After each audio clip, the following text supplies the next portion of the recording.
Okay. Here goes nothing and everything. Okay, so I've been thinking about how I'm going to start my story, and I absolutely have no idea. So I'm just going to start my story like this. I was born in 1976 in a little town in the Lake Champlain Islands of Vermont, on the border of Canada and New York, a town of about 250 to 300 people. I came into the world with a cleft lip and palate. My mom and dad were young. My mom was 19 and my dad was 25. They had no way of detecting that prior to me being born. I had an older brother who was about 19 months older than me, Mark. And that's how life began for us, for me. And what happened was, let me breathe. Let me just breathe for a second. Thanks.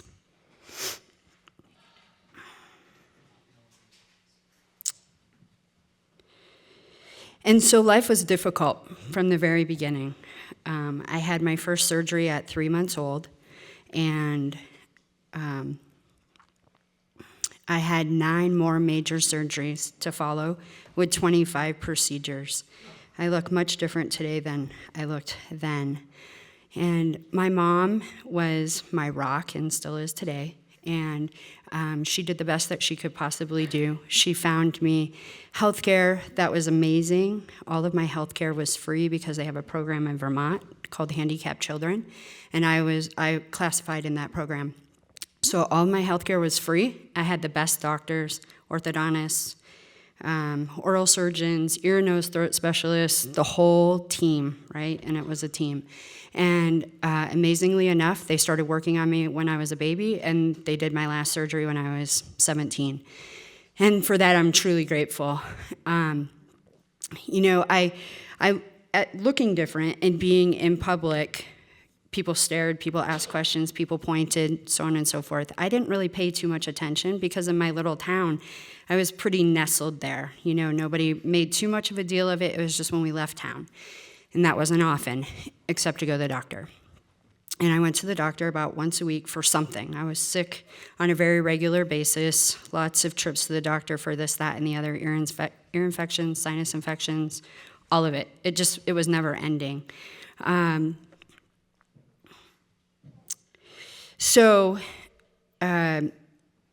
Anyway, life was okay at home. It was interesting, always interesting. My dad was an alcoholic, and my mom was an untreated, codependent person.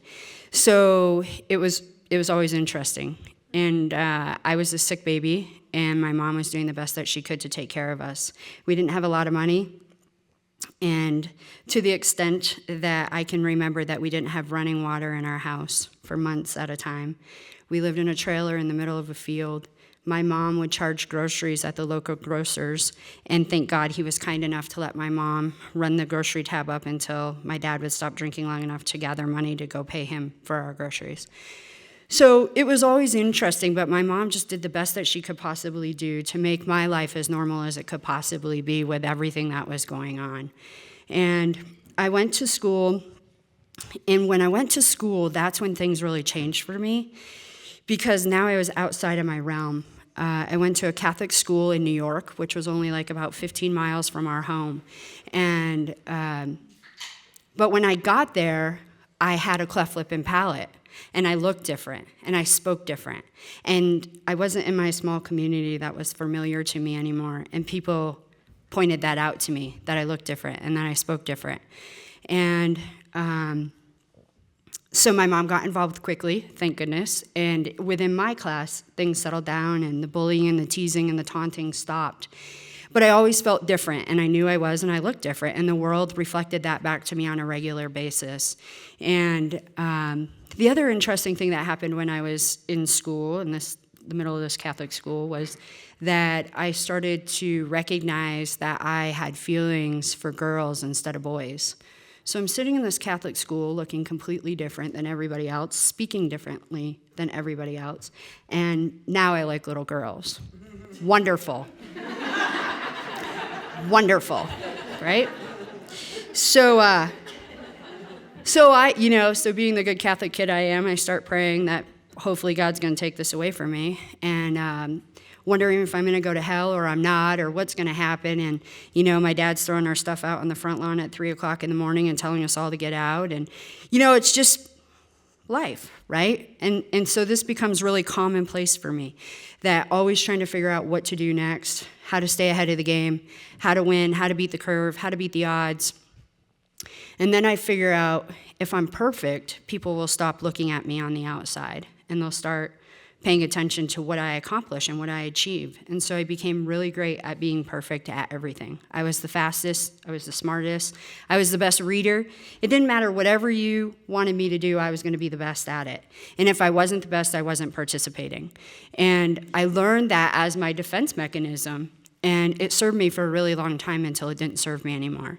And so school goes on, and I'm still going to the doctors all the time, and surgeries are still happening, and stuff with my dad is still going on, and I'm still wondering why I like little girls and not little boys, and still hoping I'm not going to go to hell. And then I get to leave the Catholic school because it ends at 6th grade, thank God. And thank God I dodged a bullet there. But So I go to public school, and public school is like a zoo after you've been at Catholic school. So I was home free now. And what ended up happening is I started drinking because I was able to drink, because we were supposed to be at whatever they call it, CCD classes or whatever. And I was at my friend Allison Mitchell's house getting drunk. So as soon as I started drinking, I recognized this is good for me. This works for me. I don't care about what other people think about me. I don't care what other people say about me. I'm funny. People like me. It's the elixir. So that started in 7th grade, and there was not a lot of oversight in my home. There was too much other stuff going on to have a lot of oversight. And so I go through middle school, and I'm in a different school again, and so I'm trying to get used to people getting used to who I am and what I look like, and whether or not I'm accepted, which I really wasn't initially, but then I outperform again, and then I'm accepted again. It's that same deal. It's this nonstop deal of how I learn to live my life, how I learn to get by. So then I go to high school, and it's another school. There was 68 kids in my graduating class, and that was with 5 towns pulled together, if that gives you any concept. No stoplights in my hometown. 1 bank, 1 post office. You're either Catholic or Protestant, or you don't fit. So anyway, I'm in high school, and as I'm in high school, again, now I doing the same thing again. And I'm overachieving at sports and school, and everything is going fine, but I'm having a difficulty fitting in. And as I'm finding that it's difficult to fit in, things start happening. In December of my freshman year, 2 of my friends were killed on December 7th in a car accident. And then 19 days later, one of my closest friends was killed in a car accident. And that was a lot, and my drinking really escalated then. And I had no tools, I had no way to deal with anything that was really going on. And then after that, what ended up happening was more surgeries, more drinking, now I started adding some drugs into the mix. And then things start to look like they're going to get better for me. I'm having surgeries, but we're starting to get to the end of that. And my last surgery was to get my nose reconstructed. And I went to the plastic surgeon, the very first operation that I had. Dr. Peter Linton did that operation. And he did my last one. And he said, "Are you ready?" And I said, "Ready for what?" He said, "You're going to take the first full breath you've ever taken in your life." And I had 6 feet of gauze, 4 packs of 6 feet of gauze each in my sinus cavities. And so when he got to the last one, it was like this, that joke. Well, that really was my life. And it was happening to me right there and then. And so when he gets there and he's about to take out the gauze, he says, "Get ready." And so here we go. And he takes out that gauze, and I breathed for the first time in my whole life through both nostrils.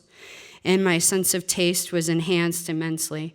It was amazing. It was amazing. It was a big, big deal for me. And then from there is applying to colleges, getting ready to go to college, and, trying to get my life together and my act in order and do everything that I'm supposed to do.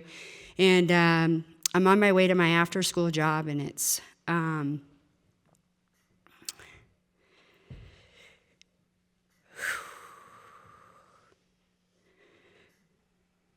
It's January 31st, 1994, and I pull into my after-school job, which was a gas attendant job.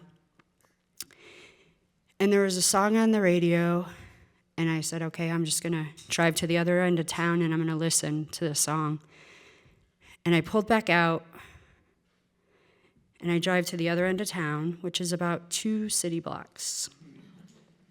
And I turn around, and I'm coming back through town, and this car pulls out in front of me, and I cannot stop. And I hit the car, and everybody dies in the car except the driver and myself. And so everybody breathe, because I'm breathing. And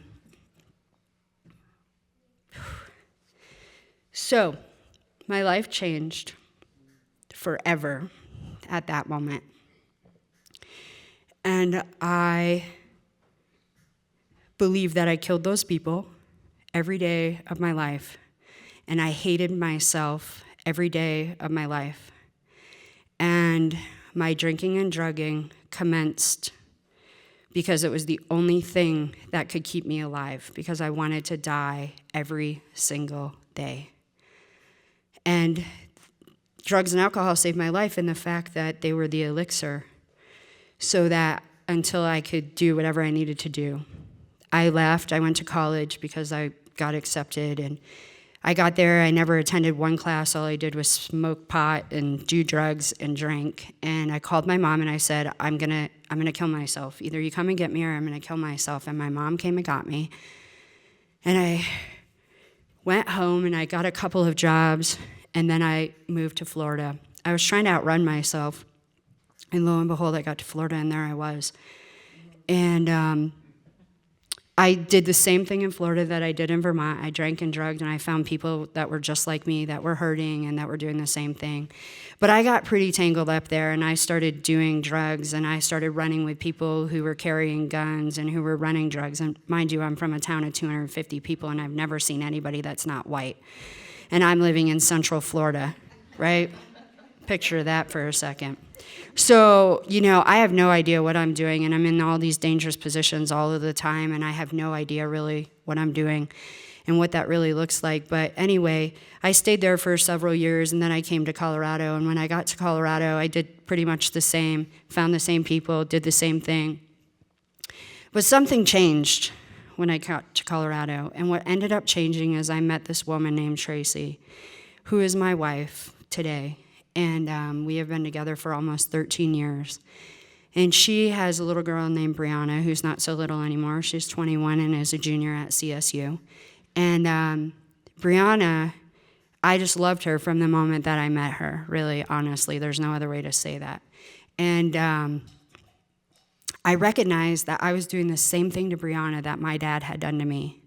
And I thought to myself, I'm not going to do this to this little girl. And like any other good alcoholic, I went straight to the bar after I had that thought. Yes, I did.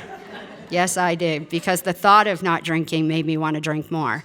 And so I went to the bar, and then, what ended up happening was about 10 days later, I found myself in a meeting, a 12-step meeting, and I have been clean and sober. It will be 11 years on March 25th of this year. Thank you. Thank you. And so I've been clean and sober now for almost 11 years, and my whole life has changed. My whole life has changed. And what ended up happening is when I got clean and sober, I had not dealt with anything in my life, any of the trauma on any level from any area at all. And I started having all these physical symptoms. About 5 years with no alcohol, I had about 6-7 anxiety attacks a day. It was awful. I had psoriasis, heart palpitations, ongoing sinus infections, my neck, my back, everything ached. I was sick constantly, and I was trying to run this business because now I'm sober and my life is improving and all things are going good, but my health is failing. There was just no way for me to escape anything.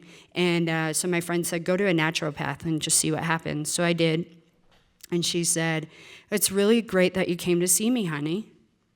And I said, "Well, can you help me?" And she said, "You need to go to therapy." Really? Can't you give me something? So anyway, I started going to therapy, and I still go to therapy. And that changed my life. I met this incredible woman named Martha, who was my therapist, and she recently relocated to Germany. But the woman saved my life. She taught me things that I can only briefly touch on here, but the things that she taught me are the things that have given me my life back. And she taught me that I can love myself, that I can't look at you and expect you to love me until I can love myself, and how to accept myself, and how to understand that these are all things that happen to me, but they are not me. We hit a roadblock in therapy after I'd been there for a while, and she said, "You need to go and do some big work." So I did. I went to the Meadows in Arizona, and it's a level 1 psychiatric facility, and I went there because I had PTSD. I don't know if you get it, but driving down the road and seeing a car accident, lots of you probably take that for granted, but that would throw me into a panic. And I couldn't breathe, and I didn't know where I was, and any number of things. I still can't ride in a car with other people. But anyway, I went to the Meadows, and I did some really big work. And what ended up happening is I came back to Colorado, and this was right before I got married. And I came back to Colorado, and when I landed in Colorado, the most incredible thing happened, is that I knew that I didn't kill those 3 people. So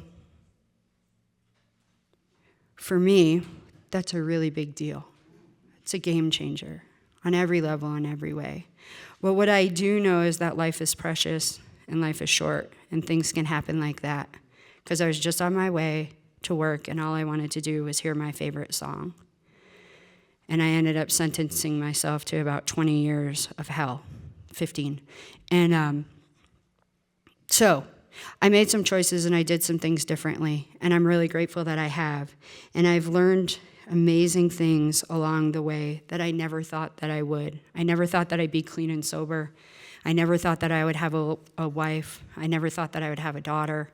I never thought I would have any of these amazing things, but I'm so grateful. I'm so grateful for everything that has happened, and I know that sounds really crazy, but my perception has changed about what is and what should be, and I live in the reality of what is actually happening rather than what I wanted it to be. Thank you so much.